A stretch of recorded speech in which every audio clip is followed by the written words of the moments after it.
Sir, 7.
यहां से आप स्टार्ट कर सकते हैं। एथ प्रॉपर्टी,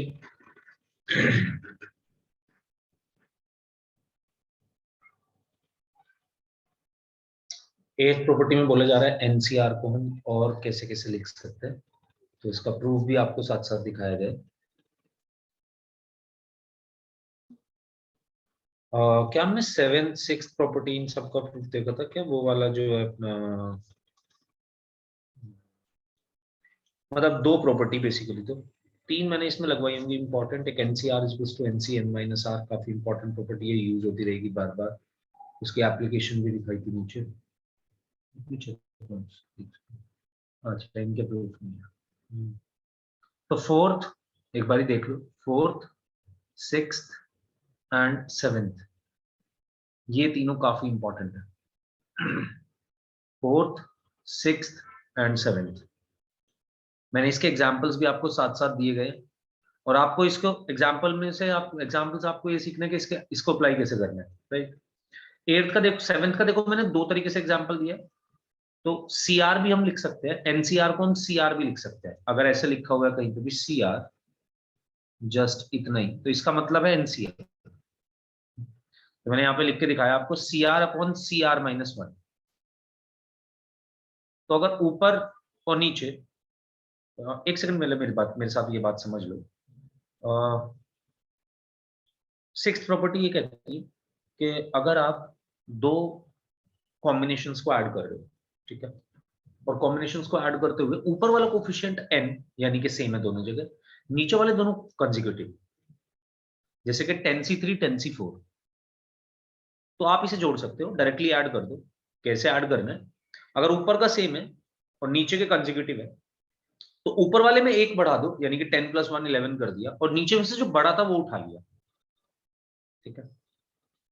तो मान लो अगर मैं ये करता हूं, जरा मुझे इसका आंसर दो। 97c50 plus 91c50 plus 91c, एक सेकेंड, 40, क्या मैं इन दोनों को ऐड कर सकता हूं?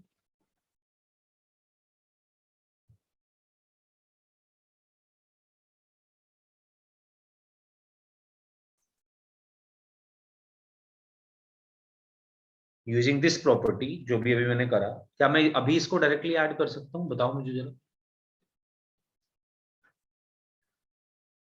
अच्छा, अगर हमें सिक्स्थ प्रॉपर्टी डायरेक्टली यूज करनी है, तो उसके लिए हमें क्या चाहिए होगा? ऊपर वाले दोनों सेम, नीचे के दोनों कंसेक्यूटिव। अभी देखो, ऊपर के तो दोनों सेम है, बट नीचे के कंसेक्यूटिव नहीं है, राइट। तो मैं अभी इसको डायरेक्टली ऐड नहीं कर सकता, बट मैं कोई से भी एक को चेंज जरूर कर सकता हूं। यानी कि कहना मैं ये चाहता हूं कि देखिए, अब मैं आपको दूसरी प्रॉपर्टी यूज करके दिखाता हूं। सॉरी फोर्थ वाली प्रॉपर्टी भी इसमें यूज करता हूं।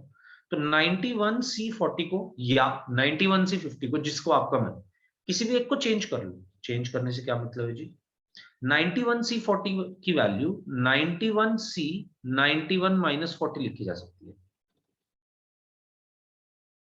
NCR is equal to NCN-R, यानी कि जो भी 91C 40 होगा, जो वैल्यू भी 91C 40 हमें दे रहा होगा, वही वैल्यू अगर 91 में से 40 माइनस कर दे विच इज 51, तो 91C 51 भी हमें वही वैल्यू दे रहा होगा। 91C 50 प्लस 91C 40 को पहले स्टेप में मैंने ऐसे लिखा 91C 50 प्लस 91C 51। अब इन दोनों को ऐड करूंगा तो मैं लिख सकता हूं एक बढ़ाया 92C, जो नीचे बड़ा था वो ले लिया विच इज 51। तो ये काम हम कर सकते हैं, राइट। अब आते हैं जरा प्रॉपर्टी नंबर सेकंड। अच्छा, सेवेंथ प्रॉपर्टी। सेवेंथ में कह रहा है कि ऊपर नीचे ऐसे ही सेम होना चाहिए, ऊपर वाला कोफिशिएंट तो एन एन तो दोनों में सेम होना चाहिए, बट नीचे वाले दोनों कोफिशिएंट होने चाहिए, नीचे वाले दोनों कंसेक्यूटिव होने चाहिए। तो अगर नीचे वाले दोनों कंसेक्यूटिव, ऊपर वाले दोनों सेम, और आप ऐसे दो कॉम्बिनेशन को ऐड कर रहे हो तो सिक्स्थ वाला फॉर्मूला लगेगा। सेवेंथ कहता है अगर आप ऐसे दो कॉम्बिनेशन को डिवाइड कर रहे हो तो आप ये यूज करिए। यूज क्या करना है, पहले नीचे वाले में से, नीचे वाले दोनों का डिफरेंस नीचे छोटा होना चाहिए। बाय द वे 8C3/8C2 पे मैंने इसको लगा के दिखाया, देखो, है ना। तो ये अगर नीचे छोटा कोफिशिएंट है, ऊपर बड़े वाला कोफिशिएंट है, ऊपर 3 है नीचे 2 है, तब ये अप्लाई होगा। अगर इसका उल्टा है, जो कि मैंने दूसरे एग्जांपल में लेके भी दिखाया, तो फॉर्मूला उल्टा हो जाएगा। ओके, अब सॉल्व कैसे करना है, इसका आंसर आएगा, इसके आंसर का जो न्यूमरेटर होगा वो तो होगा नीचे वाले दोनों का डिफरेंस 8 - 2 6 डिवाइडेड बाई ऊपर वाले का r आ जाएगा 3। यानी कि अगर मेरे सामने ऐसे लिखा हो 100C 40 डिवाइडेड बाई 100C 39, मैंने देखा ऊपर नीचे दोनों का n सेम, r कंसेक्यूटिव, तो और नीचे वाला r छोटा है, तो मैं इसको डायरेक्टली ऐसे लिख सकता हूं 100 - 39 नीचे वालों का डिफरेंस डिवाइडेड बाई ऊपर वाले का r।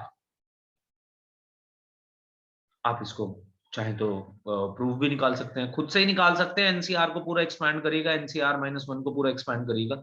एक्सपैंड से मेरा मतलब फॉर्मूला अप्लाई करिएगा, कुछ कुछ फैक्टोरियल्स कैंसिल हो जाएंगे, आंसर आ जाएगा। अब शुरू करते हैं जी एथ प्रॉपर्टी से। अगेन एथ इज ऑल्सो इंपॉर्टेंट।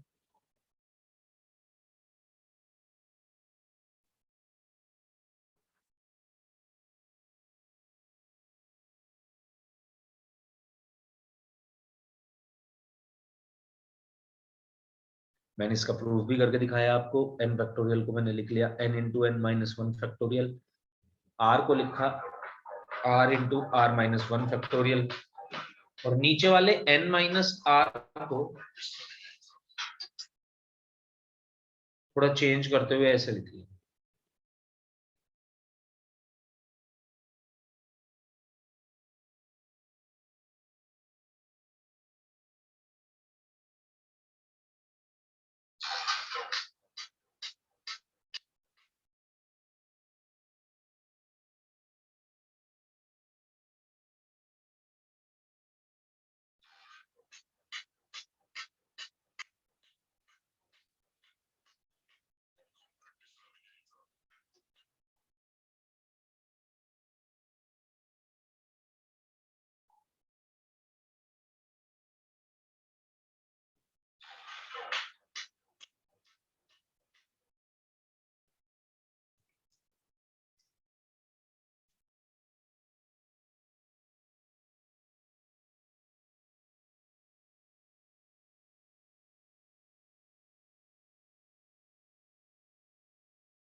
और इसके बाद जो 10th 11th और 12th प्रॉपर्टी लिखी हुई है ये हमारी बाइनोमियल थ्योरम में हम प्रूव करेंगे, जब बाइनोमियल थ्योरम पढ़ रहे होंगे। अभी के लिए आप इसे याद जरूर कर लें। NC0 से लेके NCN तक का सम 2 की पावर n होता है, यानी कि 8C0 plus 8C1 plus 8C2 plus 8C3 up to 8C8। 8C0 से लेके 8C8 तक का सम 2 की पावर 8 हो जाएगा। वैसे अगर सिर्फ इसमें से इवन इवन वाले उठाएं या सिर्फ ऑड ऑड वाले उठाएं तो 8C0, 8C2, 8C4, 8C6, 8C8 इसका सम होगा 2 की पावर 8 माइनस 1 यानी कि 2 की पावर 7। और सेम ऑड वालों का भी सम इतना ही है।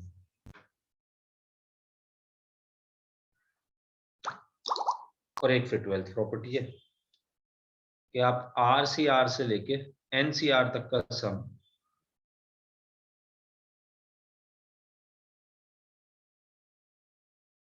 को लिख सकते हैं n+1CR।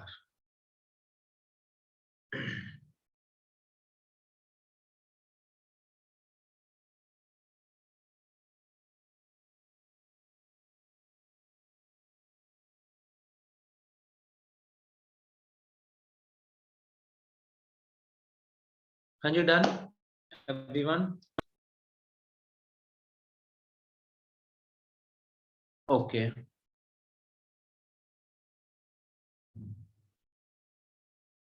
चलिए फिर कुछ क्वेश्चंस शुरू करते हैं। तो हमें सबसे पहले इसकी वैल्यू निकालने के लिए दी गई है। पहला एग्जांपल जो है हमारा 7C0 प्लस 7C1। हाँ रुक जाओ, इससे नहीं शुरू करते, आते हैं इस पे।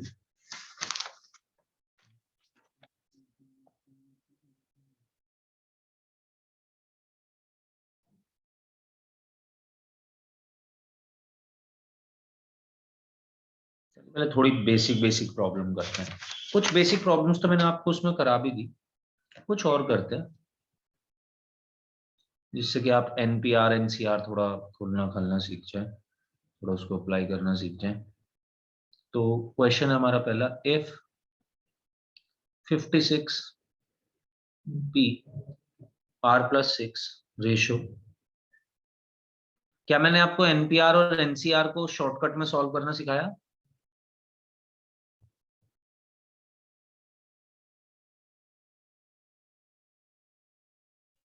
एक्सपैंड करने का शॉर्टकट सीखा हमने अभी। मतलब मैं ये कह रहा हूँ 10C2 को एक्सपैंड करना है तो एक तरीका तो है। Am I audible? Yes sir. तो मैं पूछ रहा था यशिका, बता मेरे को कि हमने 10C2 को शॉर्टकट में सॉल्व करना सीखा।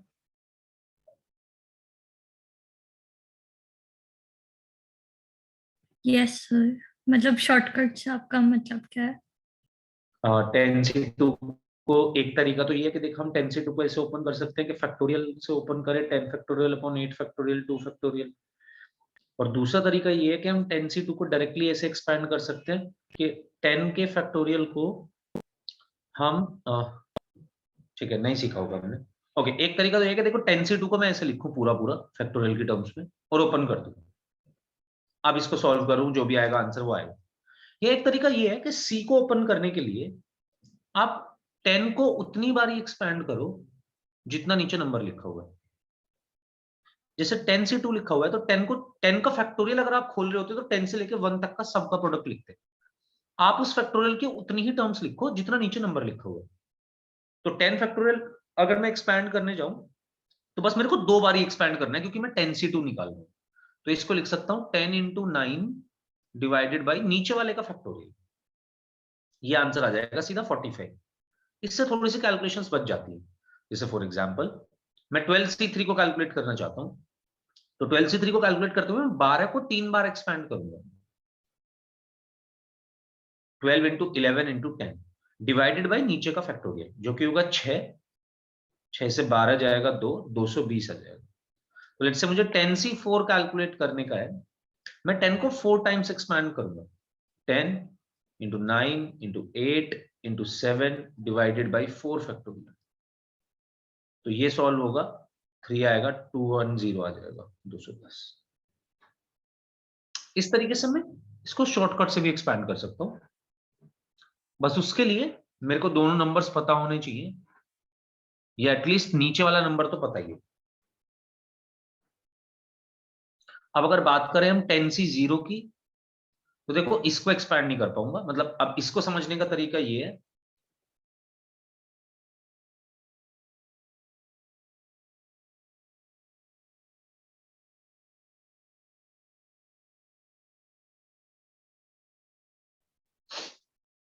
हाँ जी, तो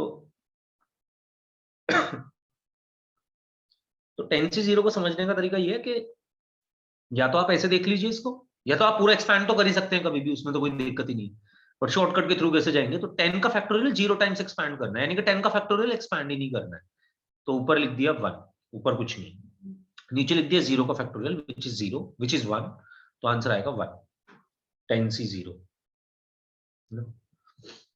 और वैसे भी आप ये भी सोचो कि 10C0 का फिजिकल सिग्निफिकेंस क्या है, हम 10 में से 0 ऑब्जेक्ट सेलेक्ट कर रहे हैं, यही तो है, 10 में से 0 ऑब्जेक्ट सेलेक्ट कर रहे हो आप, तो कैसे करोगे, एक ही तरीका है कि नहीं करेंगे कोई भी ऑब्जेक्ट सेलेक्ट, बस वही है। अच्छा, हमने थोड़ा थोड़ा बेसिक कॉम्बिनेशन और बेसिक परम्यूटेशन के 2-4 सवाल लगा लिए ना, 5-6। Yes sir. तो हमने आपको ये भी बता दिया होगा कि सी का मतलब और पी का मतलब ऐसे एक्सप्लेन भी करा होगा फिजिकल सिग्निफिकेंस के अकॉर्डिंग, जैसे मैंने अभी बताया 10C0 का मतलब है 10 में से 0 ऑब्जेक्ट सेलेक्ट करना, राइट। Yes sir. ठीक है, अब हम इस पे बहुत बातें करेंगे, है ना, इसको हम सीखते रहेंगे धीरे धीरे धीरे धीरे करके, परम्यूटेशन को भी सीखेंगे, कॉम्बिनेशन को भी सीखेंगे, साथ साथ इस तरीके से भी सीखेंगे कि ये कह क्या रहा है हमसे, क्या रिप्रेजेंट कर रहा है। तो 10C0 का मतलब है, जैसे ऊपर 10C4 मैंने निकाला, तो उसका ये मतलब था कि अगर मेरे पास 10 ऑब्जेक्ट्स होते और मैं 4-4 के कॉम्बिनेशन बनाना चाहता हूं, तो कितने कॉम्बिनेशन मेरे पास बन जाएंगे, राइट। तो 10 ऑब्जेक्ट्स में से 4-4 के कॉम्बिनेशन अगर आप बनाएंगे तो 210 ऑब्जेक्ट्स आपके पास बन जाएंगे। अब 10C0 का ये मतलब है कि 10 में से 0 ऑब्जेक्ट सेलेक्ट करना चाहता हूं, यानी कि मैं एक्चुअली कोई ऑब्जेक्ट सेलेक्ट नहीं करना चाहता, तो कोई ऑब्जेक्ट सेलेक्ट ना करना भी अपने आप में एक तरीका है, मतलब दिस इज ऑल्सो अ वे ना, कि नहीं कर रहे कुछ भी सेलेक्ट, ये भी तो हो गया, एक चॉइस ये भी तो है हमारे पास, या 10 के 10 उठा ले, एक वो भी चॉइस है, 10 में से 9 उठा ले, उसकी कितनी अलग अलग चॉइसेस होंगी वो अलग बात है। 10C10 अगर मैं निकाल रहा होता तो उस बात का मतलब होता 10 में से 10 के 10 उठाने हैं, कितने तरीके, एक ही तरीका है उठाने का, कि आप 10 ऑब्जेक्ट्स रखे हुए थे सामने, सारे उठा लो, ले लिए। 10 में से 4 होता तो आपके पास चॉइस आती कि कौन से 4, 10 में से 2 होते तो कौन से 2। अब अगर 10 में से 0 उठाने हैं, तो मतलब कुछ भी नहीं उठाना, उसका भी खुद में एक तरीका होता है, 10C0 is 1, आप कैलकुलेट करेंगे फैक्टोरियल के हिसाब से तब भी आंसर 1 ही आएगा, या आप एक्सपेंशन के हिसाब से करेंगे, तो मैंने अभी आपको समझाया कैसे करना चाहिए एक्सपेंड। और 10C10 हमेशा बनाएगा, यानी कि मैं आपको दो बातें बताना चाहता हूं, एक तो NC0, और जो NC0 की वैल्यू होगी ऑब्वियसली NCN की वैल्यू भी वही होगी, कैसे, NCN-R से, NC0 बराबर होगा NC, N में से 0 घटा दो यानी कि N, जैसे कि 10C3 बराबर होगा 10C7 के। सिद्रा बताएगी 11C7 किसके बराबर होगा? 11C3 4, इसमें से ही घटाना है 11 में से 7, उसके बराबर होगा, ठीक है। Okay sir. 12C7 बता फिर किसके बराबर होगा, 12C7,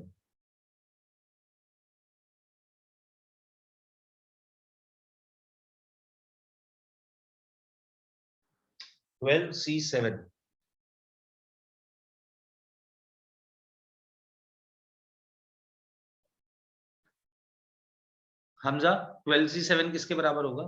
12C5 12C5, yes. Hamza ये बता 99C49 किसके बराबर होगा, चेंज करके कैसे लिख सकता हूं?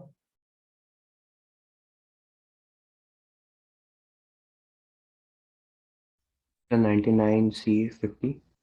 गुड, ठीक है। एक बात तो इसी तरीके से मैं ये कह रहा हूं कि NC0 की वैल्यू NCN के बराबर होगी और दोनों का आंसर 1 होगा, और होना भी चाहिए। अगर आप थोड़ा इसको समझते हुए लॉजिकली समझोगे तो भी आपको 1 ही मिलेगा आंसर। कि n में से 0 ऑब्जेक्ट्स उठाना यानी कि कोई ऑब्जेक्ट नहीं उठा रहे, एक तरीका। n में से n ऑब्जेक्ट्स उठाना यानी कि जितने ऑब्जेक्ट्स दिए गए थे सारे उठा लिए गए, एक तरीका उसका भी। तो ये तो हुआ एक शॉर्टकट इसको सॉल्व करने का भी मैंने आपको बताया, और साथ साथ अगर आप पूरा खोल के लिखना चाहते हैं तो वो भी लिख सकते हैं, कोई दिक्कत नहीं है, और बहुत जगह आपकी शॉर्टकट हेल्प कर देगा। अब दूसरी बात, आपको 5p4 भी सॉल्व करना आता है वैसे तो। ऊपर लिखेंगे 5 फैक्टोरियल, नीचे लिखेंगे 5 - 4 का फैक्टोरियल विच इज 1 फैक्टोरियल, तो 5p4 की वैल्यू आ जाएगी 5 फैक्टोरियल के बराबर। बट अगर आप p को भी आसानी से सॉल्व करना चाहते हैं तो उसके लिए भी हमारे पास तरीका है। 10p3 को सॉल्व करना चाहते हैं तो 10p3 को सॉल्व करने का मतलब है कि आप 10 को 3 बार एक्सपेंड करो, 10 इंटू 9 इंटू 8, बस यही हो गया आपका आंसर। अगर यहां पे c होता, ध्यान दो जरा, तो मैं नीचे वाले फैक्टोरियल से भी डिवाइड करता हूं। अगर c नहीं होगा तो नीचे वाले फैक्टोरियल का कोई काम नहीं है। फिर p के केस में हम सीधा डायरेक्टली बस इसको उतनी बार एक्सपेंड करके लिख देंगे। ये p का आसान तरीका होता है कैलकुलेट करने का। वैसे आप पूरा पूरा फॉर्मूला यूज करते हुए तो जा ही सकते हैं, कोई दिक्कत ही नहीं है। हाँ जी, ये सारी बातें समझ आई? कुछ आपका डाउट हो पूछ सकते हैं।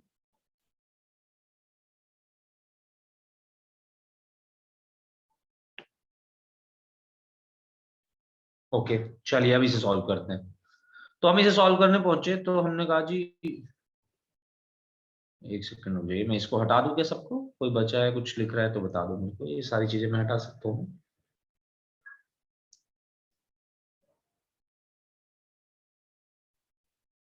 ओके, चलिए जी, अब मैं यहाँ पे पहुंचा तो मैंने कहा चलो p दिख रहा है मुझे, शॉर्टकट से ओपन करूं क्या? और जैसे ही मैं शॉर्टकट से ओपन करने जाऊंगा, देखो मेरे पास नीचे नंबर ही नहीं है, r+6 है। मतलब मुझे 56 को r+6 टाइम्स एक्सपैंड करना चाहिए। आपने कहा क्या है r+6, ये तो बताओ। कोई नंबर देते आप तो हाँ जी हम 4 बार एक्सपेंड कर देते, 56 को 5 बार कर देते, 10 बार कर देते।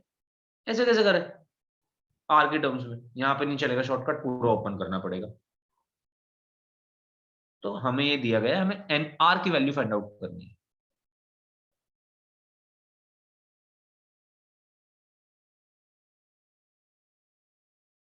तो दिया गया है 56p r+6 divided by 54p r+3 is equals to this upon 1। ये बना, इसको ऊपर वाले को ओपन करा तो 56 फैक्टोरियल डिवाइडेड बाय 56 में से इसे घटाएंगे तो 50 माइनस r फैक्टोरियल बनेगा। ये नीचे आएगा 54 फैक्टोरियल डिवाइडेड बाय 54 में से इसको माइनस करेंगे तो ये बनेगा 53 minus r factorial is equals to 30,800। बस इतना ही लिख सकते हैं।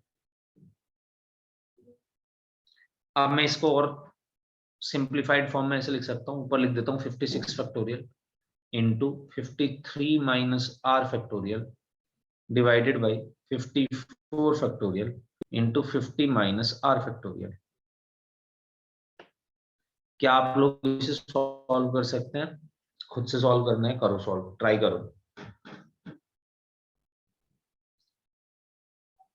सिद्रा मेरे को पहले ये बता, 56 फैक्टोरियल और 54 फैक्टोरियल को अपॉन में लिखे हुए कैसे सॉल्व कर सकता हूँ?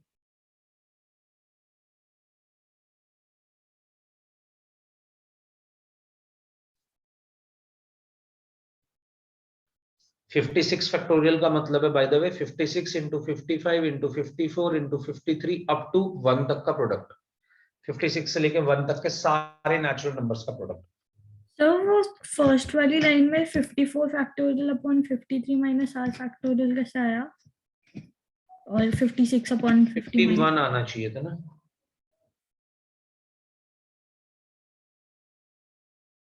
क्या यही बोल रही है, कुछ और बोलना चाहती है? यस सर, ये बोल। गलती से 56 के हिसाब से करती है एक्चुअली।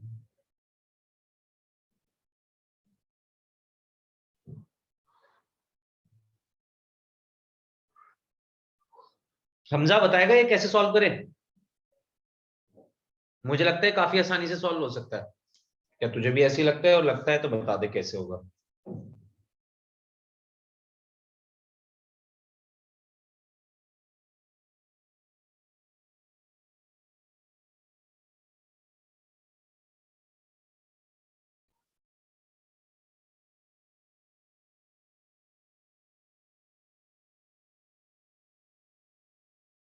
अच्छा, हमने प्रॉपर्टी लिखी थी। हम 10 फैक्टोरियल को ऐसे लिख सकते हैं, 10 इंटू 9 से लेके 1 तक का प्रोडक्ट, यानी कि 10 इंटू 9 फैक्टोरियल। या ऐसे लिख सकते हैं आगे बढ़े तो 10 इंटू 9 इंटू 8 फैक्टोरियल। या ऐसे बढ़ सकते हैं 10 इंटू 9 इंटू 8 इंटू 7 7 फैक्टोरियल। ये सब 10 फैक्टोरियल के एग्जाम्पल, आप इसे कैसे भी लिख लो। सर इसे मतलब 56 into 55 into 54 into 53 into 52 into 51 तक करेंगे, फिर 51 तो को इतना क्यों कॉमन लिख रहा ले। है? इतना ही लिख लेना बस, 56 into 55 into 54 factorial. Yes sir. 54 factorial ऊपर से भी कट जाएगा, नीचे से भी कट जाएगा, मतलब दोनों कट जाएंगे, तो बच जाएगा बस 56 इंटू 55। ऐसे ही अब दूसरे वाला भी तुझे खोलना है। पहले मैं ये चाहता था कि तुम पहला वाला ओपन करो, तो तुम्हें दूसरे वाले की बात समझ आएगी। सबसे पहले तो ये रियलाइज करो कि ऊपर और नीचे जो चीजें लिखी गई हैं उसमें बड़ा कौन है।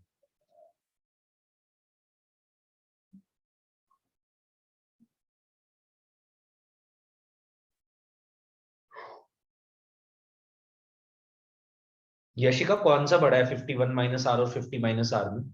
Sir 51 minus R. कैसे पता चलेगा?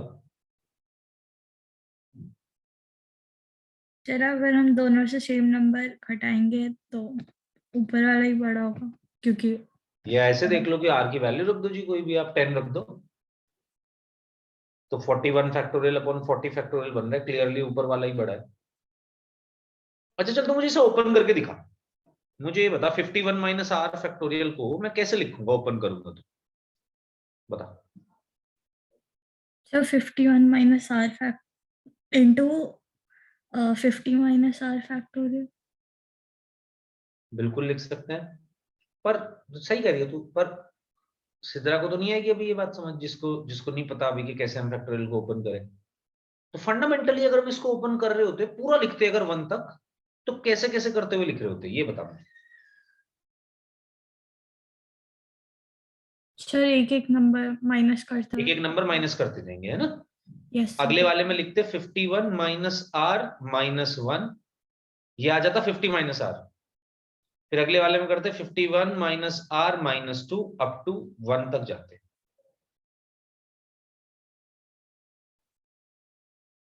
ये बन जाएगा 50 माइनस आर, 49 माइनस आर, अगला बनता 48 माइनस आर अप टू 1 तक का प्रोडक्ट। ये बनेगा 51 minus R into 50 minus R का फैक्टोरियल। यानी कि 51 माइनस आर के फैक्टोरियल को मैं ऐसे लिख सकता हूं।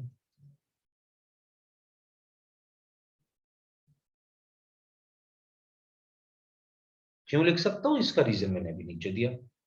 ये कैंसिल, ये कैंसिल, 56 इंटू 55 से देखना 30,800 कट जाएगा वो। कर है किसी ने सॉल्व?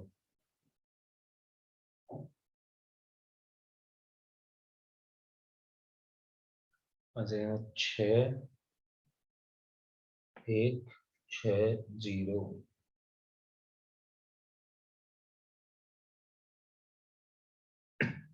10 आएगा।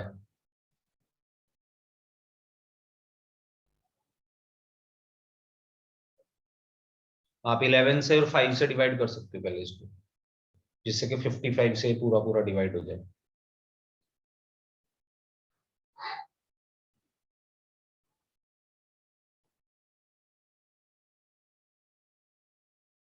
तो 560 बन जाएगा।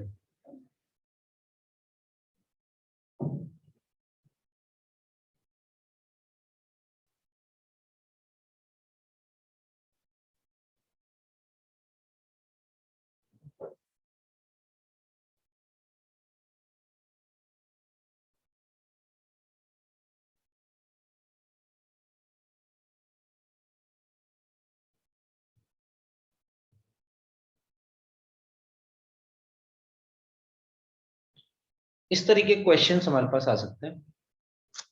चलो अब मुझे एक दो क्वेश्चन और ऐसे ही करके दिखाओ फटाफट।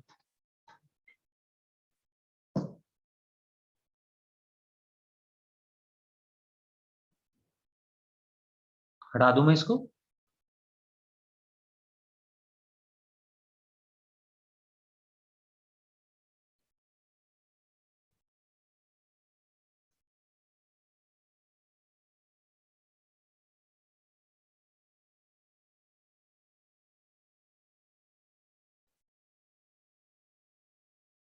तो पहली ये चीज लिखी हुई है आपके सामने, क्वेश्चन नंबर 1।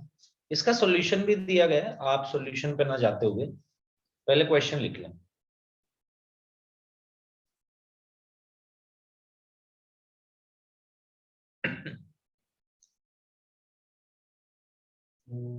सेवन सी जीरो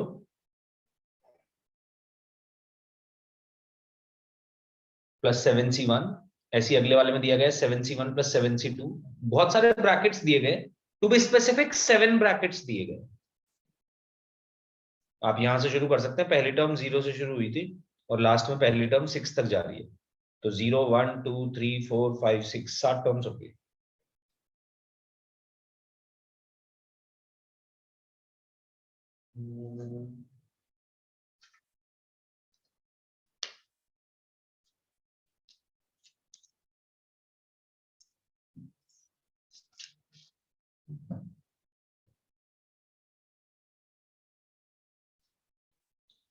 और देखो फिर दो दो कंसेक्यूटिव के पेयर्स ही तो हैं जो एक्चुअली उसने दिए हुए हैं बच्चे, दो दो कंसेक्यूटिव के पेयर्स ही।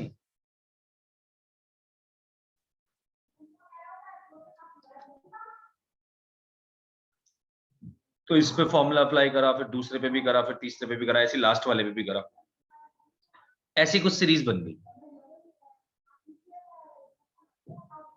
जिसमें 8C0 और 8C8 के अलावा और सारे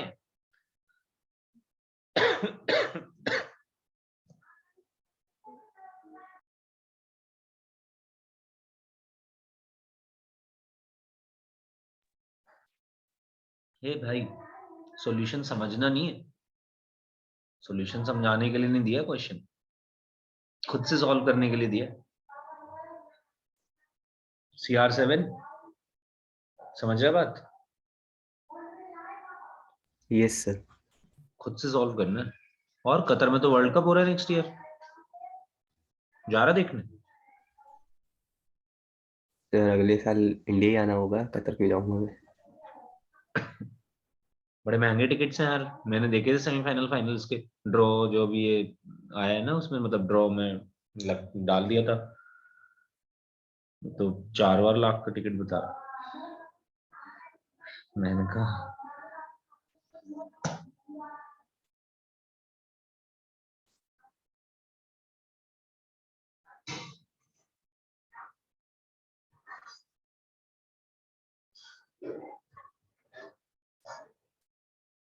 तो स्टेप बाय स्टेप ऐसे करा और देखो कैसे कैसे प्रॉपर्टीज यूज करी है। पहली प्रॉपर्टी ये यूज करिए कि दोनों कंसेक्यूटिव है, वो वाली कर ली। फिर उसके बाद 8C0 से लेके 8C8 तक का सम पता होता है, पर हमारे पास था नहीं, तो हमने दोनों चीजें ऐड भी कर दी और सब्ट्रैक्ट भी कर दी। 8C0 और 8C8 की वैल्यू वैसे 1 1 ही होती है दोनों की, NC0 NCN दोनों की वैल्यू 1 1 होती है, तो उससे आंसर आ गया आंटी।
हाँ जी, सेकंड में आंटी ये गेट बंद कर देना मुझे। सेकंड में हमें दिया गया 20cn अपॉन 25cm। वैल्यू बतानी है इसकी जब न्यूमरेटर भी और डिनोमिनेटर भी दोनों की ग्रेटेस्ट वैल्यू। ये सीधे सीधे फॉर्मुला बेस्ड क्वेश्चन है, मैं आपको फॉर्मुला लगाना सिखा रहा हूँ, पहले तो आप मेरी ये बात समझ लीजिए ना। शुरुआत में जब भी क्वेश्चंस कराए जाते हैं आपको क्लास में, तो वो पहले शुरुआत के सारे क्वेश्चंस फॉर्मुला बेस्ड ही होते हैं। तो सी की देखो, आपने ग्रेटेस्ट वैल्यू देखना सीखी है।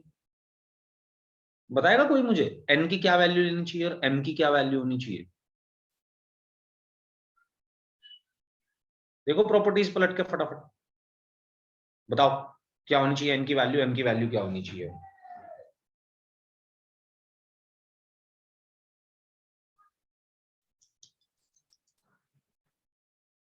सर एन 10 होना चाहिए। एन कितना होना चाहिए? 10। 10। और एम? 13। 12 भी हो सकता है। यस सर, 12 and जब जब बिल्कुल जब ऊपर वाला कोफिशिएंट आपका इवन होगा, तब तो आप सीधा सीधा उसका हाफ कर लो, उस पर मैक्सिमम वैल्यू होगी। 20c 10 की मैक्सिमम वैल्यू होगी 20 के केस में। अगर 20c आप कुछ कैलकुलेट कर रहे हो, तो 20c0 20c1 से लेकर 20c20 तक जो मैक्सिमम वैल्यू आपको दे रहा होगा वो 20c10 दे रहा होगा। और जब आपका ऑड नंबर होगा जैसे कि 25, तो उस केस में m की वैल्यू जो भी ऑड नंबर होगा उसमें +1 करके अपॉन 2 कर दो या -1 करके अपॉन 2 कर दो, दोनों ही सही है। क्योंकि 25 +1 अपॉन 2 करोगे तो 13 आएगा, 25 -1 अपॉन 2 करोगे तो 12 आएगा। और अगर आप देखोगे तो 25c 12 की वैल्यू 25c 13 के बराबर ही तो है। देख लो, लगा लो, NCR equals to NCN minus R, दोनों सेम ही है, कोई भी एक ले लो जो आपकी मर्जी। तो हमसे पूछा था कि क्या होगी इसकी ग्रेटेस्ट वैल्यू इस फ्रैक्शन की, जब न्यूमरेटर भी अपना ग्रेटेस्ट होगा, बड़े से बड़ा न्यूमरेटर लेना है जो भी हो सकता है, और डिनोमिनेटर भी बड़े से बड़ा ही रखना है। तो ये होनी चाहिए 20c 10 अपॉन 25c 12 या 25c 13, जो भी आप लेना चाहें। इसको सिंप्लीफाई करके आंसर निकाल सकते हैं, आपकी कोई जरूरत नहीं आंसर निकालने की इसको और इससे ज्यादा सिंप्लीफाई करने की। अभी बस आप ये लिख लीजिए। अच्छा जी, नेक्स्ट क्वेश्चन लिखिए। ये आंसर लिख लीजिए, फिर नेक्स्ट क्वेश्चन लिखिए। प्लीज सॉल्यूशन मत देखना, कोई जरूरत नहीं है हमें इसके सॉल्यूशन देखने की, हमें खुद से सॉल्व करना है। हम ये सिखाना चाहते हैं आपको, सीखोगे कैसे अगर सॉल्यूशन ही देखते रहोगे तो।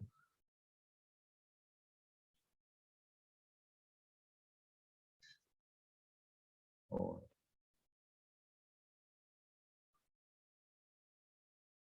रुक जाओ।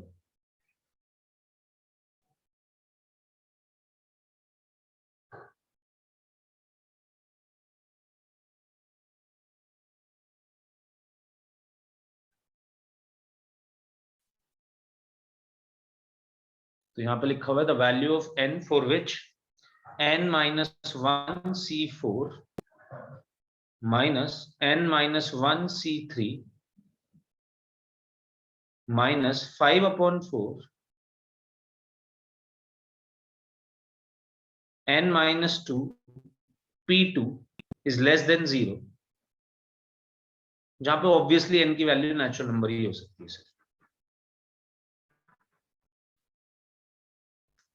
हमें ऐसा n निकालना है जिसके लिए सेटिस्फाई कर रहा हो।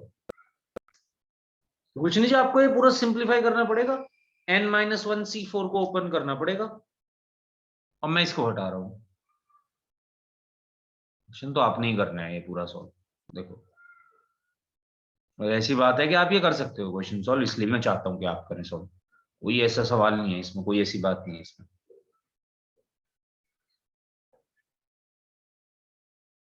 तो एक्सप्रेशन आपके सामने, एक्सपैंड करिए, सिंप्लीफाई करिए, और बताइए भाई मेरे को क्या आंसर आ रहा है।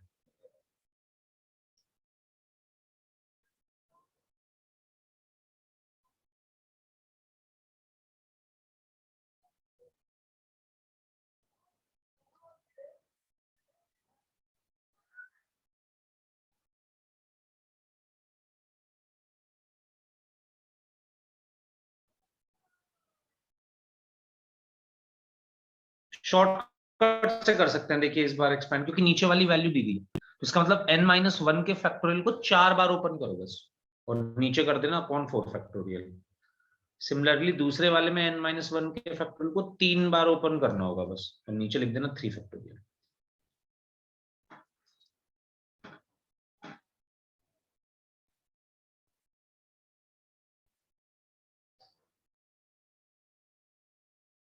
करो सॉल्व। अच्छा क्वेश्चन है, अच्छा क्वेश्चन एज इन आपको कुछ बहुत सारी चीजें सिखा देगा, और कुछ ऐसी चीजों का यूज भी करा देगा जो आप पुरानी पढ़ के आए हो।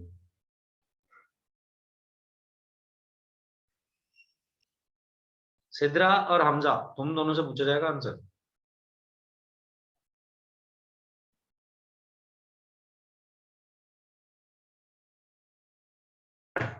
और मुझे कभी आंसर से मतलब नहीं होता है, मुझे बस इस बात से मतलब है आपको ये समझ आना चाहिए पूरे एक्सपेंशन से, तो खुद करना है।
अभी कहां तक पहुंचे?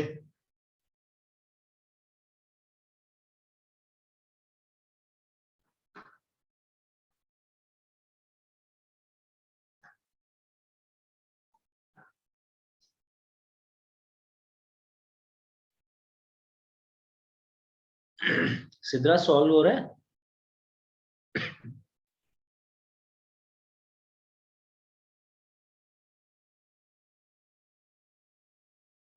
पूछ सकती है, तो मुझसे कुछ भी पूछना है तो।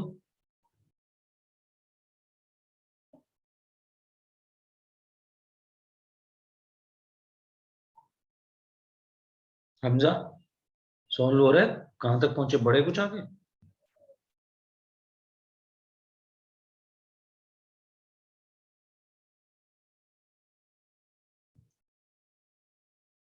नहीं?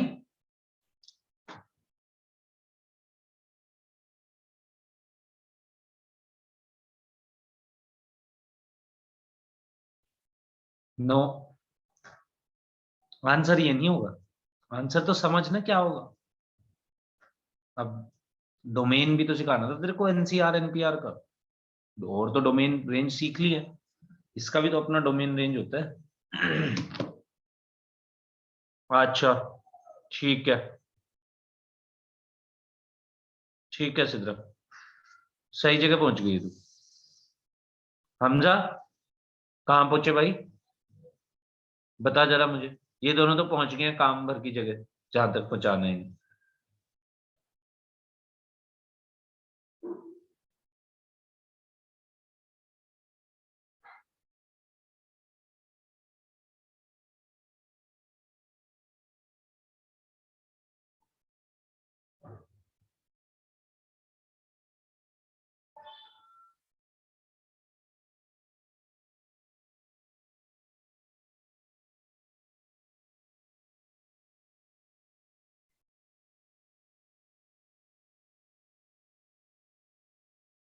यस, वेवी कर्व बनाना पड़ेगा, तो ये बनना चाहिए भाई वेवी कर्व। देखना जरा, n-2 n-3 n+2, let me check.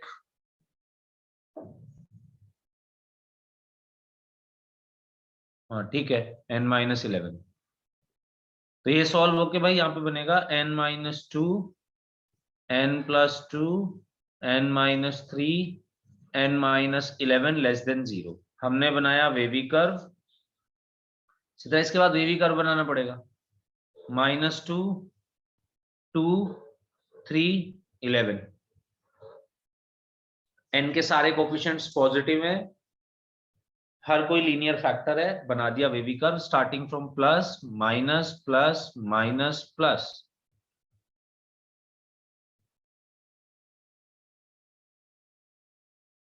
क्यों ये नहीं होना चाहिए यशिका?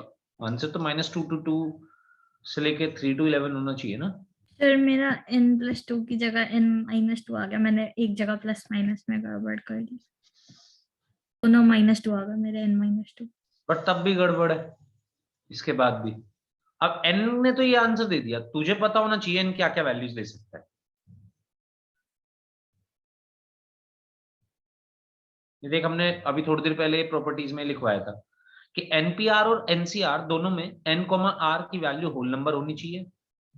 n और r हमेशा होल नंबर ही रख सकते हैं, क्योंकि भाई आप ये समझिए ना कि इसमें आप फैक्टोरियल लिखने वाले हैं। लेट्स से आप इसे लिखने वाले हैं तो इसे आप ऐसे लिखने वाले हैं, दूसरे वाले को आप लिखने वाले हैं तो ऐसे लिखने वाले हैं, है ना। दोनों में फैक्टोरियल ओपन करना पड़ेगा, तो फैक्टोरियल तो सिर्फ होल नंबर्स का ही ओपन हो सकता है ना, एक बात। और दूसरी बात कि r की वैल्यू हमेशा n से छोटी होनी चाहिए, यानी कि n हमेशा r से बड़ा होना चाहिए। तो एक बात तो ये समझ लीजिए कि इसके दौरान -2 से 2 और 3 से 11 के बीच में कितनी इंटीग्रल वैल्यूज पॉसिबल है n की, पहले तो वो निकाल के रख लीजिए। वैल्यूज पॉसिबल है n की -1 0 1, -2 और 2 के इक्वल नहीं हो सकता, लेस देन 0 दिया गया है ना सिर्फ, यस, सिर्फ और सिर्फ लेस देन 0 दिया गया है हमें। तो -2 2 3 और 11 के बराबर नहीं होगा।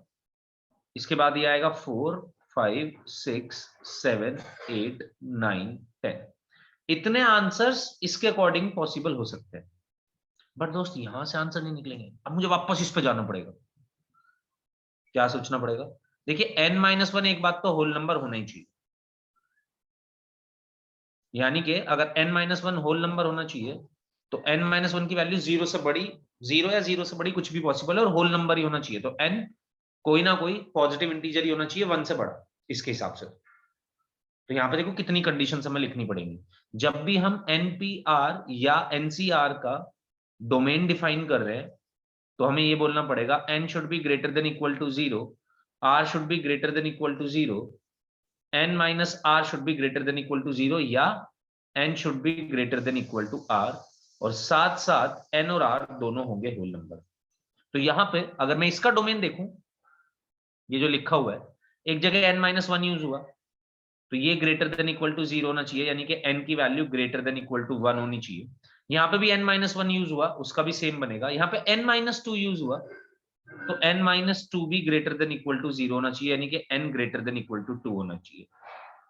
तो एक बात तो ये इंडिविजुअली ये कोफिशिएंट्स कब एग्जिस्ट कर रहे होंगे उसके लिए निकाला। अब n माइनस 1 4 से भी तो बड़ा होना चाहिए भाई, सिर्फ इससे काम थोड़ी बनेगा।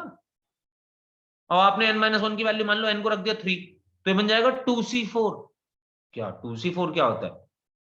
2 में से 4 ऑब्जेक्ट सेलेक्ट कर दोगे, जादू ही होगा कुछ, अलादीन बुलाना पड़ेगा, हम तो नहीं कर पाएंगे, है ना। 2 में से 4 ऑब्जेक्ट्स कैसे सेलेक्ट करेंगे? तो n minus 1 should be greater than equal to 4, तो n की वैल्यू हो जाएगी ग्रेटर देन इक्वल टू 5।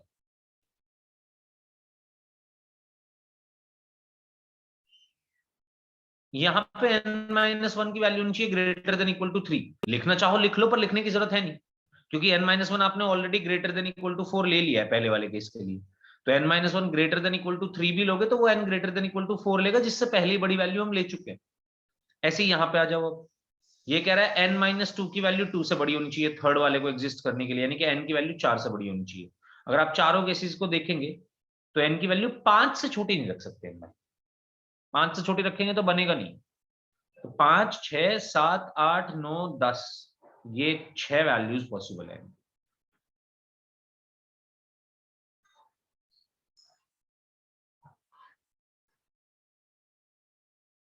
लिख लो ये बात। ऐसे भी क्वेश्चन होंगे डोमेन रेंज में, अगर आपको याद हो तो, अगर आपने असाइनमेंट्स करे हो शायद, तो वहां पे इसके भी क्वेश्चन होंगे, एनपीआर एनसीआर के भी।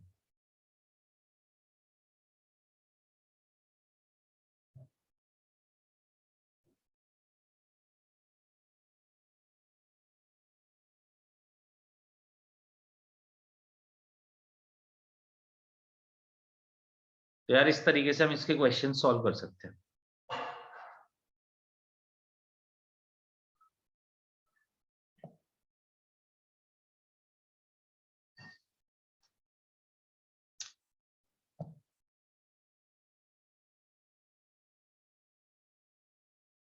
आगे बढ़े, कुछ पूछना चाहते हैं पूछ लीजिए।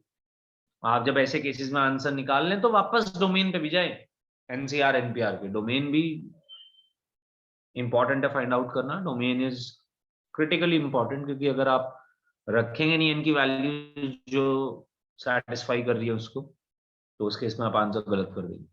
जैसे कि आप नॉर्मल केसेस में इसका आंसर दे सकते थे 10 वैल्यूज है, अगर वो पूछता how many values can N take, तो आप बोलते 10, पर 10 नहीं 6।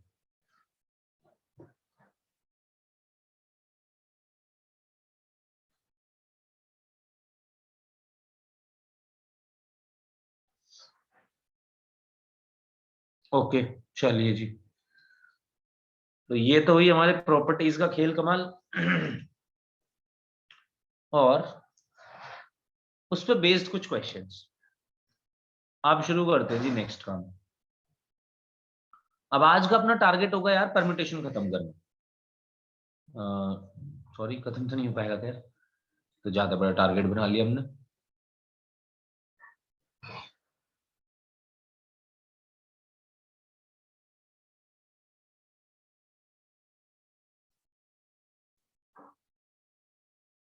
परम्यूटेशन सबसे इंपॉर्टेंट चीज है इसकी। बट हाँ चलिए कुछ कुछ चीजें हम आज जरूर कर सकते हैं। क्या मेरी स्क्रीन दिखाई दे रही है आप लोगों को?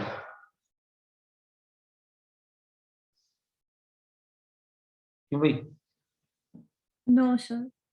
No, okay.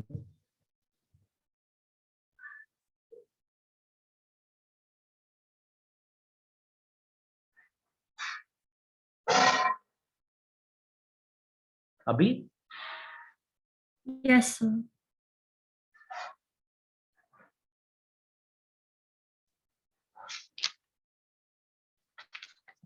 हमें आपको एक बात और बताना चाह रहे हैं यहाँ पे,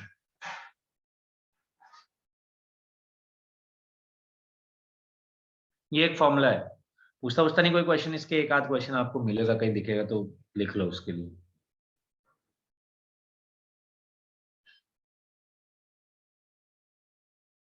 पहले लिख लो, मैं समझा देता हूँ फिर। और इस क्वेश्चन को नहीं लिखना, इसके बाद पहले ये क्वेश्चन लिखना है, मतलब इसी में ही क्वेश्चन ऐसे ही होगा।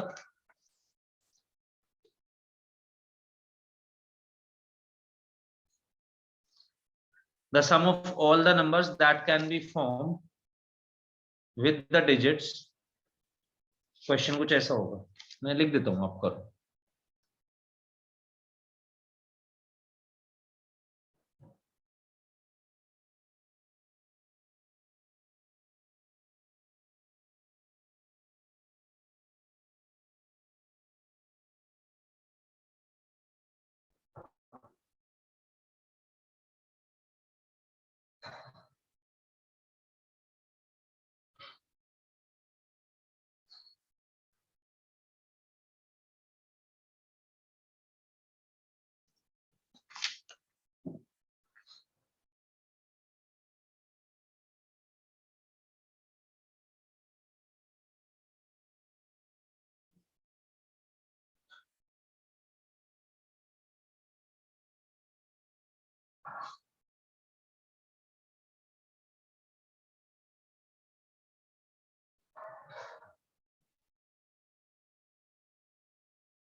पहला ये क्वेश्चन, इसमें आप डायरेक्टली फॉर्मूला अप्लाई करके सम निकाल सकते हैं। आप इसे डायरेक्टली अप्लाई करके सम निकाल लीजिए। मैं आपको ये क्वेश्चन एक बार समझाऊंगा अभी 2 मिनट के लिए, फिर उसके बाद हम नेक्स्ट क्वेश्चन पे पहुंचेंगे। आप पूरा लिख लीजिए, डायरेक्ट फॉर्मूला लगा के पहले मुझे आंसर बताइए इसका, उसके बाद सेकंड क्वेश्चन लिखना शुरू करते हैं। पहले फर्स्ट क्वेश्चन जो मैंने अभी नया लिखा है वो लिखिए, उसका आंसर मुझे बताइए। अगर आप ये हैशटैग को पढ़ के इसे अप्लाई कर सकते हैं यहाँ पे। अभी ये भी करना पड़ेगा, मतलब मैं समझू, मैं तो सब समझा रहा हूँ यहाँ पे, पर आपको इस पे तैयार करना है, इस लेवल पे कि आपने ये पढ़ के इसको अप्लाई करना खुद से कर पाओ। मतलब पढ़ने का तो मतलब यही है कि हमारा ब्रेन इतना डेवलप हो जाए कि हम अगर कोई चीज पढ़ रहे हैं तो उसको अप्लाई कैसे करना है ये सीखते रहे साथ साथ। तो आप मुझसे इसमें डाउट्स पूछो, आपको जो समझना आया होगा, जो ये हैशटैग लिखा हुआ है इसके डाउट्स अगर आप मुझसे कुछ भी पूछना चाहते हैं पूछिए। मैं आपको बिल्कुल 0 से लेकर 100 तक इसे समझा नहीं रहा हूँ। आप इसमें से कुछ भी पूछना चाहते हैं तो आप मुझसे पूछ लीजिए कि हमें ये बात समझ नहीं आई, इससे क्या कहना चाहता है। आपको कुछ भी पूछना है पूछिए, और फिर मुझे बताइए जरा ये सम क्या आ रहा है इस फॉर्मूले को यहाँ पे लगा के। लेट्स सी कितने लोग कर पाते हैं इस काम।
हाँ जी, निकल गया सम।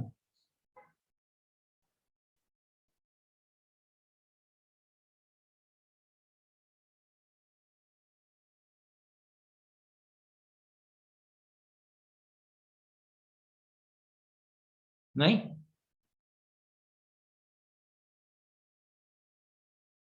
यशिका निकला सब?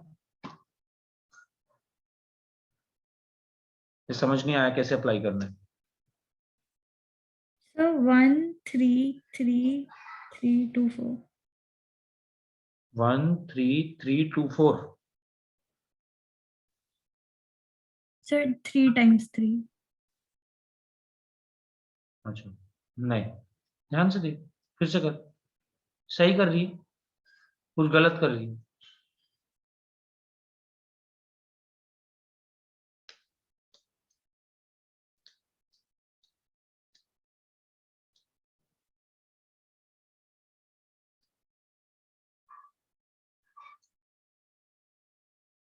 फॉर्मूला गलत अप्लाई कर रहा है।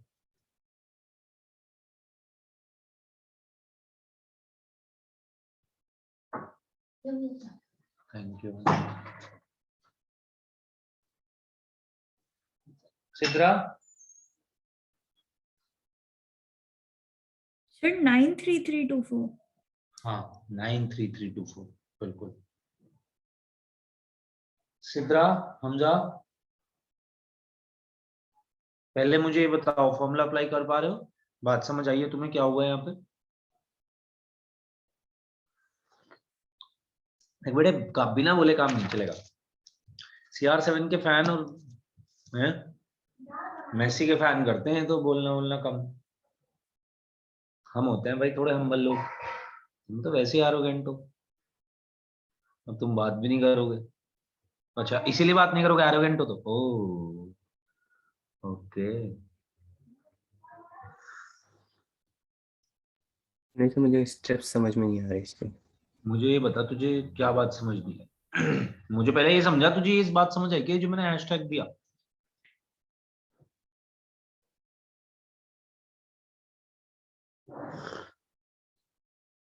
क्यों भाई ये हैशटैग में यस क्या सर, लिखा हुआ है ये समझ आया तेरे को? Yes sir. बता दे चल, समझा हमें क्या क्या समझ आया।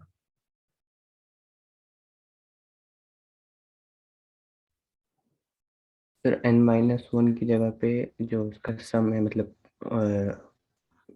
उस जैसे n है, जो टोटल n है उसको उसमें से 1 माइनस करके उसका तो क्या फैक्टोरियल होना लेना चाहिए है। यहाँ पे और इस क्वेश्चन के लिए n-1?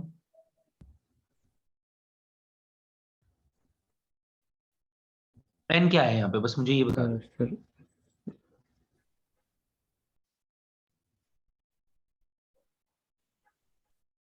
बोल, गलत जवाब दे सही दे, कुछ भी दे, जवाब तो देनी है। छोड़ूंगा तो मैं हूँ तेरा पीछा, तो बता दे फटाफट n क्या है? 4 4। बोल ना, दिक्कत क्या आ रही है? सम ऑफ डिजिट्स कितने?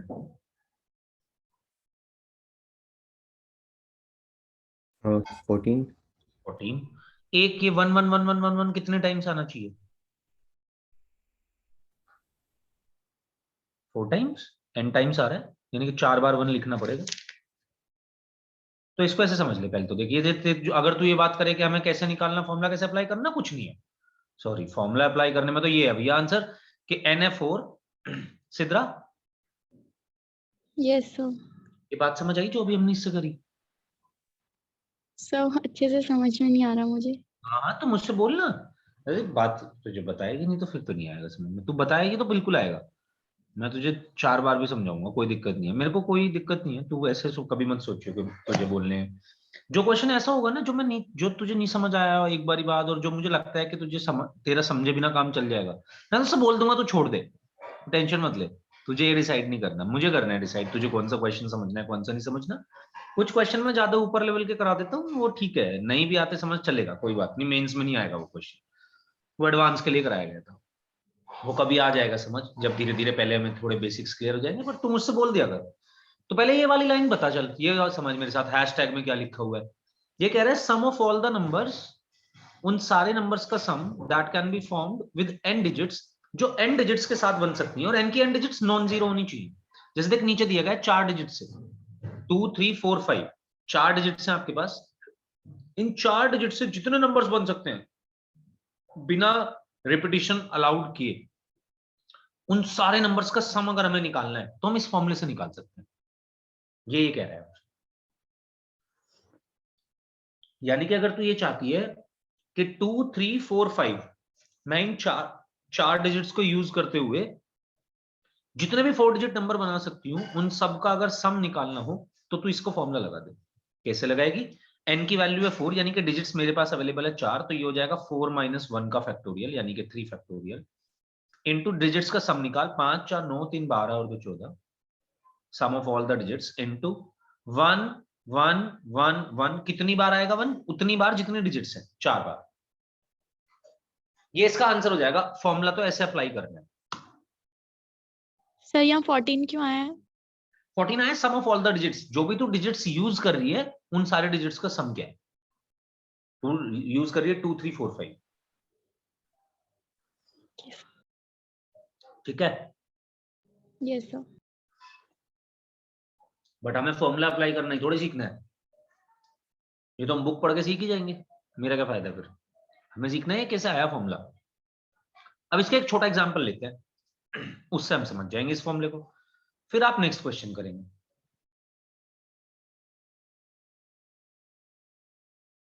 चलिए जी, मैं 1 2 3 यूज करते हुए डिजिट्स सारे नंबर्स बनाना चाहता हूं और उन सबका सम भी निकालना चाहता हूं। तो मैंने कहा 1 2 3 से बन जाएगा 123 132 213 231 या फिर 312 321। एक तरीका है जी, आप इसके सारे नंबर्स का सम निकाल लीजिए। ओके, यूनिट प्लेस का निकालो, टेंस प्लेस का निकालो, फिर हंड्रेड्स प्लेस का निकालो, ऐड करते रहो ऐसे ऐसे करके। हाँ कर सकते हैं क्योंकि 6 नंबर है। अभी मैं दे दूंगा 6 डिजिट, 4 पागल हो जाएंगे हम, निकाल भी लिख भी नहीं पाएंगे सारे नंबर्स। 6 डिजिट से 6 फैक्टोरियल नंबर बनेंगे। खैर उस पर तो पहुंचते हैं अभी। अब इसको बात समझते हैं, सम कैसे निकला। हमने क्या करा, 123 को 1 into 100 प्लेस वैल्यू के हिसाब से लिख दिया। 1 into 100 plus 2 into 20 plus 3 into 1। 132 को लिखा 1 into 100 plus 3 into 10 plus 2 into 1। फिर 213 को लिखा 2 into 100 plus 1 into 10 plus 3 into 1। 231 को लिखा 2 into 100 प्लस 3 into 10। छोटा नंबर इसलिए पकड़ा कि मैं आपको दिखा पाऊं इसको। 1 into 1, 3 into 100, 3 into 100, 1 into 10,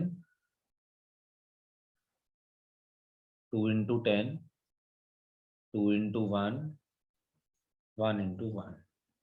अगर आप सारों को ऐड करना चाहते हैं तो हम कह रहे हैं आप हंड्रेड्स प्लेस वालों को सबको अलग जोड़ दो, टेंस प्लेस वालों को सबको अलग जोड़ दो, यूनिट्स प्लेस वालों को सबको अलग जोड़ दो।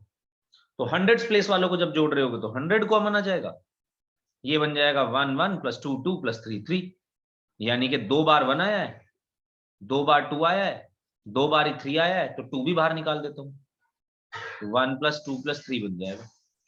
बता दो जी जरा, मैंने हंड्रेड्स प्लेस का सम गलत तो नहीं निकाल दिया? बता दो यार।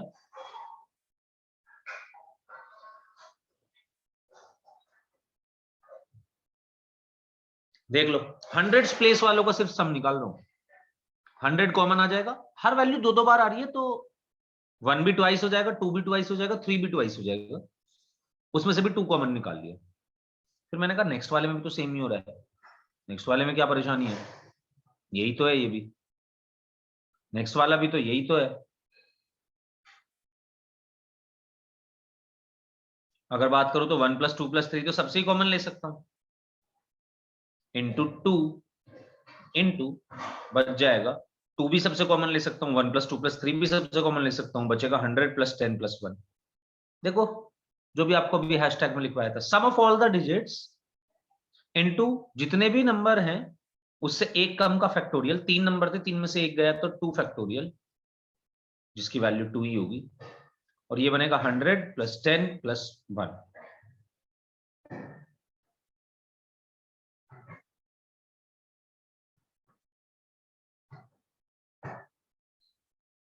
जो भी आप सम लिख के आए थे वही बने। तो जब भी हमें कुछ नंबर्स के, कुछ डिजिट्स के नंबर्स का सम निकालना होता है तो उसको हम यूजिंग दिस फॉर्मूला कैलकुलेट कर सकते हैं। अब आपके पास नेक्स्ट क्वेश्चन दिया हुआ था, मैंने लिख लिया था, वो कोई बचा है क्या? बता दो मुझे, जो सेकंड क्वेश्चन दिया हुआ था।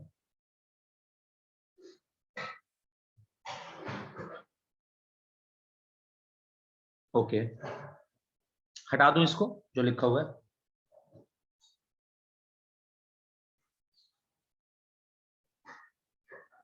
ठीक है।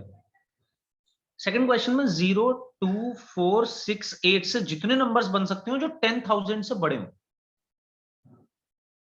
अच्छा ग्रेटर देन 10,000। ग्रेटर देन 10,000 को उसका ये मतलब था, आप इसको दो तरीके से समझ सकते हैं। या तो वो ये कहना चाहता है कि भाई 5 डिजिट नंबर होना चाहिए, 0 से नंबर शुरू ना हो, क्योंकि जो भी नंबर 0 से शुरू होगा वो 10,000 से बड़ा नहीं होगा। या फिर ऐसे समझ लो कि वो ये कहना चाहता है कि भाई फर्स्ट प्लेस पे 0 नहीं होना चाहिए। दोनों बातें वही हैं, कैसे ही समझ लो आप इस बात को। उसने हमसे कहा इन डिजिट्स को यूज करते हुए आप जितने नंबर्स बना सकते हैं, जितने भी, उन सबका सम चाहिए, पर वो नंबर सारे 10,000 से बड़े होने चाहिए। तो मैंने कहा यार या तो पहले प्लेस पे 2 यूज हो सकता है, या पहले पे 4, या पहले पे 6, या पहले पे 8। पहले पे 0 ना ना ना ना ना, ये यूज नहीं हो सकता। और अगर मैं नॉर्मल फॉर्मूला लगाऊं जो मैं लगा रहा हूं, तो उस केस में तो मैं 5 के 5 से जितने भी नंबर्स बन सकते थे सबका सम निकाल रहा हूं, यानी कि पहले प्लेस पे 0 भी आएगा उस केस में। तो मैं क्या कर रहा हूं, अब जरा ध्यान दो। पहले तो मैं इन 5 डिजिट से जितने भी नंबर बन सकते हैं उन सबका सम निकाल दे रहा हूं। उसमें कुछ नंबर्स ऐसे भी होंगे जो 0 से शुरू हो रहे होंगे, अपना फॉर्मूला में यूज करूंगा, तो उसमें कुछ नंबर्स ऐसे भी आएंगे जो 0 से स्टार्ट होंगे। इन पांचों की पांचों डिजिट से जितने नंबर्स बनेंगे उन सबका सम निकालूंगा, तो उसमें ये कुछ एक्स्ट्रा वैल्यूज आ जाएंगी, जैसे कि 02468, 02684। यानी कि बेसिकली जब पहले प्लेस पे 0 होगा तो इन 4 डिजिट से जो नंबर बन रहा होगा उन सबके सम भी आ जाएंगे, अगर मैं ऊपर वाला फॉर्मूला अप्लाई करता हूं तो। क्योंकि वो किसी कंडीशन के लिए नहीं है, वो तो कह रहा है कि आप जितने नंबर्स बना सकते हो इनसे, उन सबका सम बता रहा हूं मैं आपको।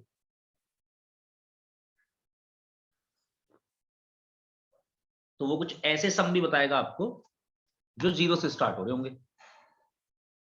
तो आप क्या करो, पहले तो पूरे 5 के 5 डिजिट से कितने नंबर्स बन सकते हैं उन सबका सम निकाल लो, और उसमें से माइनस कर दो जो नंबर्स बन सकते हैं 2, 4, 6, 8 की हेल्प से। सिर्फ भाई आपको यही तो नहीं चाहिए 4 डिजिट नंबर, आपको ये 4 डिजिट नंबर नहीं चाहिए, बट अगर आप फॉर्मूला अप्लाई करते हैं तो वो सारे 5 के 5 डिजिट नंबर देगा, और उसमें कुछ ऐसे भी होंगे जो 0 से स्टार्ट हो रहे होंगे, तो आप उनको माइनस कर दो अलग से ले जाकर।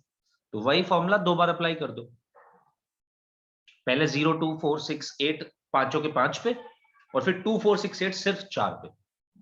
आपका आंसर मिल जाएगा। पूछ सकते हैं अगर कोई भी डाउट है तो।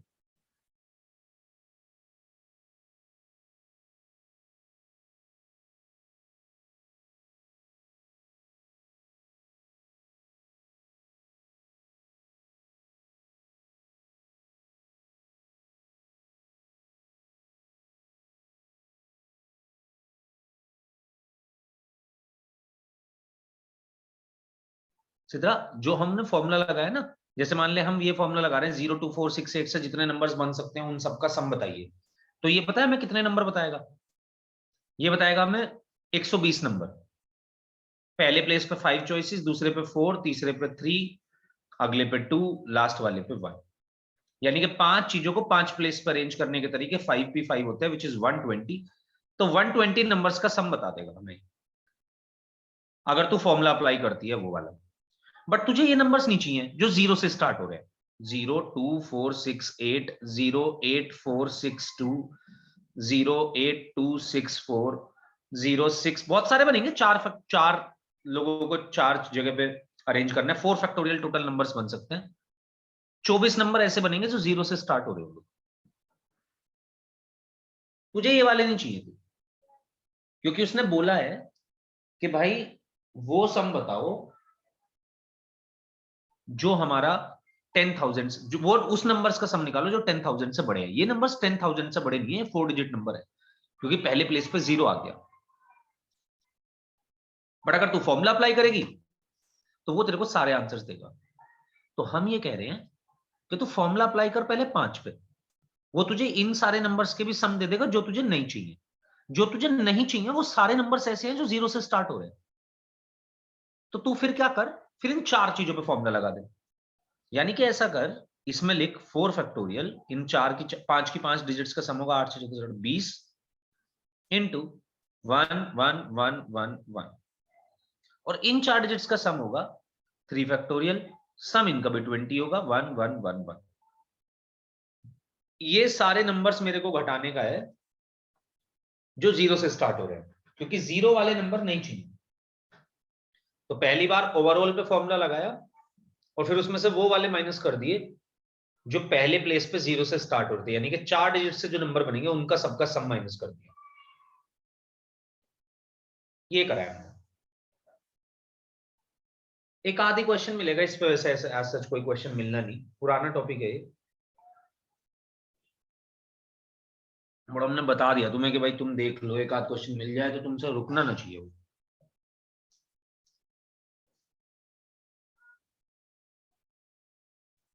तो ये बता रहा है हमसे जो 5 के 5 डिजिट्स को यूज करते हुए बन सकते हैं, और हमें उसमें से एक नंबर, एक टाइप के नंबर नहीं चाहिए तो जो 0 से स्टार्ट हो रहा है। तो हमने पहले प्लेस पे तो 0 फिक्स कर दिया, अगले 4 प्लेस पे 2 4 6 8 को हमने देखा कितने नंबर्स बना सकता है, तो वो सारे के सारे 4 डिजिट नंबर होंगे, उनसे जितने नंबर्स का सम बनेगा उस सब को माइनस कर दिया। कुछ आई बात समझ?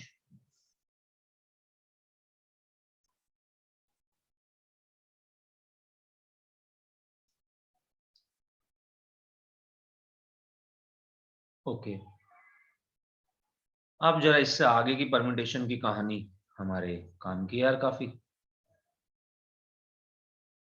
परम्यूटेशन आपको भाई लोग सीखना पड़ेगा। परम्यूटेशन में काफी दिक्कत आती है लोगों को, बाय द वे, पता नहीं मुझे तो क्यों आती है। वो शायद सही से समझते नहीं इस बात को ना स्टार्टिंग से। अच्छा जी, 1 मिनट रुक जाओ।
ये तो हम ऑलरेडी लिख चुके हैं।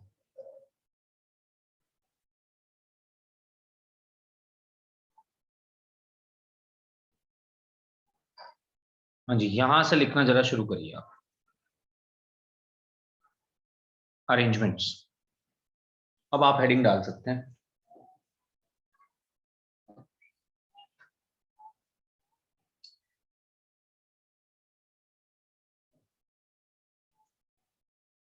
तो arrangements of N distinct objects taken R at a time. N objects हैं आपके पास, अलग अलग हैं सारे, आर आपको एक बारी में लेने हैं, टोटल अरेंजमेंट्स बन जाएंगे एन पी आर। और अगर आप एन ऑब्जेक्ट्स में से एन के एन एक साथ लेके अरेंज करना चाहते हैं तो आंसर आएगा एन पी एन।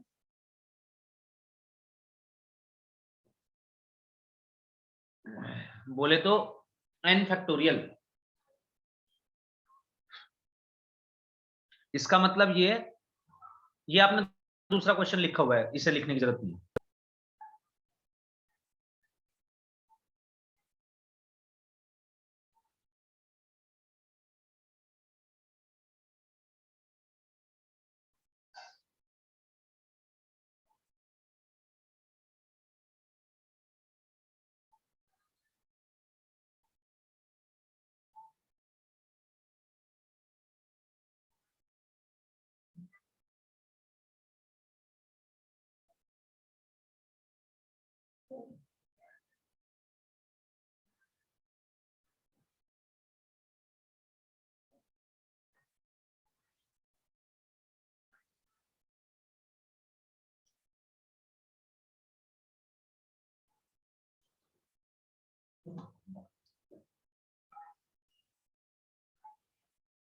कहने का मतलब ये है दूसरी लाइन का दूसरी लाइन इंपॉर्टेंट है, इंपॉर्टेंट एज मतलब यूज होगी काफी फ्रीक्वेंटली, बहुत ही आसान सी बात है, ऐसी कोई बात नहीं है।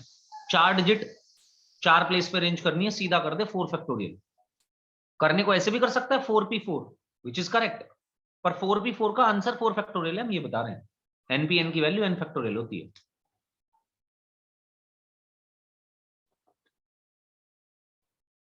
तो तेरे को दिए गए 5 letters, let's say MATHS, maths, maths दिया गया और बोला गया कि इन लेटर्स को यूज करते हुए बताओ टोटल कितने वर्ड्स बन सकते हैं।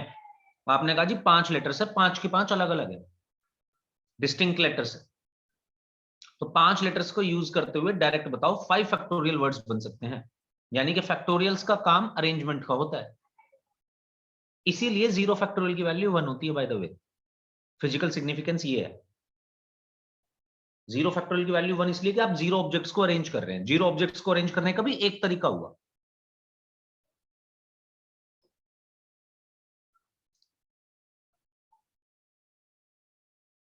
मैंने आपसे कहा था कि मैं अभी आगे चलकर आपको बताऊंगा 0 फैक्टोरियल की वैल्यू 1 क्यों आती है। इसलिए आती है क्योंकि फैक्टोरियल का मतलब है अरेंजमेंट, फैक्टोरियल की फिजिकल सिग्निफिकेंस है हम अरेंज करना चाहते हैं तो फैक्टोरियल कर सकते हैं डायरेक्ट। हाँ, अगर 5 लोग हैं, 4 सीट्स हैं, 5 लोगों को 4 सीट्स पे बैठाना है, तब तो 5p4 ही करना पड़ेगा। बट अगर 5 लोग हैं, 5 सीट पे बैठा रहे हैं, तो सीधा 5 फैक्टोरियल। 10 लोग हैं, 4 सीट पे बैठाना चाहते हैं, 10p4। 10 लोग हैं, 10 ही सीट पे बैठाना चाहते हैं, 10 factorial.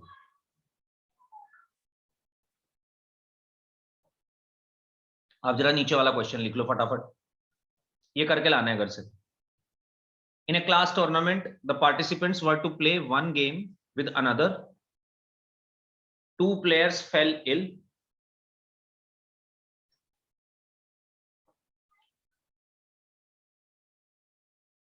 Having played 3 games each.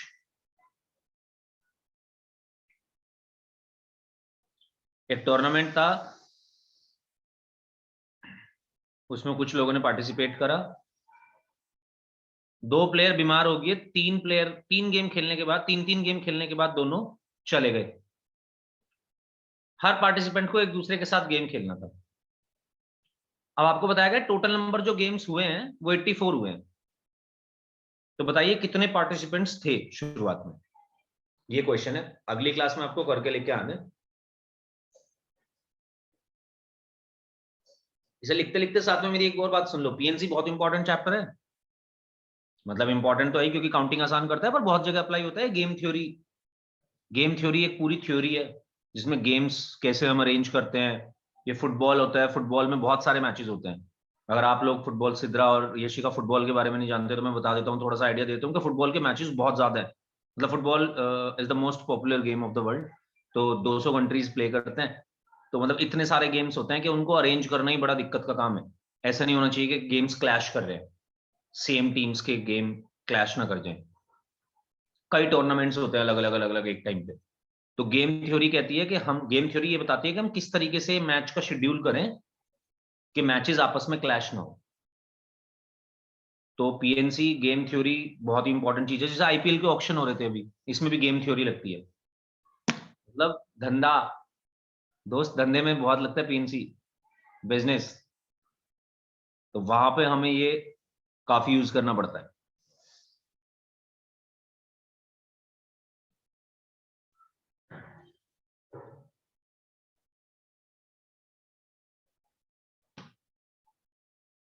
हाँ जी, लिख लिया क्वेश्चन? कोई बच्चा है? सारा आ चुके हैं, तो ये क्लास तो हमें भी यहीं पे एंड करनी पड़ेगी। ठीक है, नेक्स्ट क्लास में हम परम्यूटेशन पूरा खत्म कर देंगे।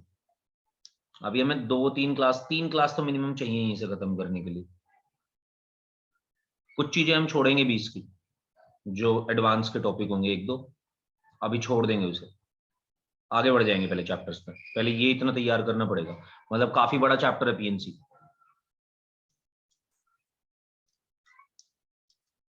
तो बिल्कुल लास्ट के 2-3 टॉपिक छोड़ देंगे। वैसे भी तुमने क्वेश्चन तो लगाने नहीं, तुम्हें तो क्या ही मतलब है, क्यों? तुम्हें तो पता ही नहीं चलना कि मैंने छोड़ा भी है कुछ कि नहीं, क्योंकि तुमने वो बुक लगानी नहीं जो मैं तुमसे कहता हूँ।